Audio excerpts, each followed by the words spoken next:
My name is Skylark and I live at 2216 Bollinger Avenue Northeast.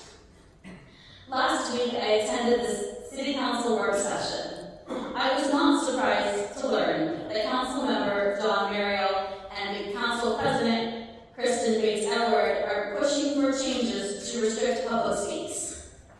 Given how these two individuals have sought to silence, remove, and actively ignore members of the public who speak, it tracks that they would want to hear less from their constituents. Some other members of council who attended that meeting disagreed with Mariel and Bates, at least in part. The proposals they discussed are: 1, removing the clause stating that those who have spoken in the last month will speak last. Mariel said this has never been enforced and is difficult to enforce with a short window of time to analyze the sign-up list. Fair enough. Number 2, add racial slurs to the list of disruptive behaviors that will not be tolerated. I believe it relates to Kimberly Bell calling out Black officials to protect the Black community in a particular way, and for white officials to use their privilege to protect the Black community. It strikes me that Canton officials have repeatedly labeled Ms. Bell as racist individually, while completely ignoring the systemic context for her comments. Then we get to number 3, limiting speakers to speak only once per 30 days, or perhaps only once every 4 meetings, or perhaps once every other meeting.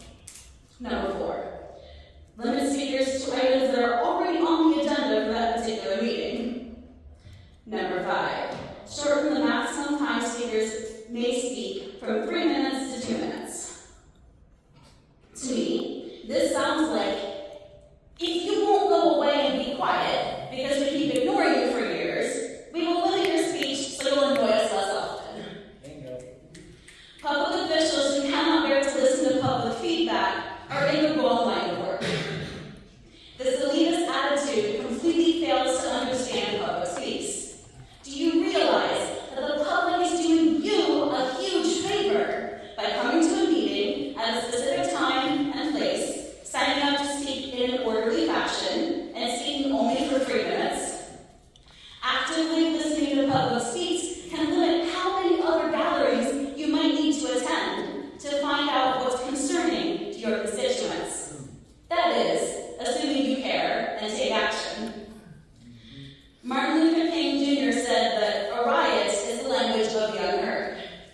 I don't think any of us want the public to have to light something on fire to get city council's attention. Adding restrictions to the public speaks is more repression and less freedom. Justice for Zach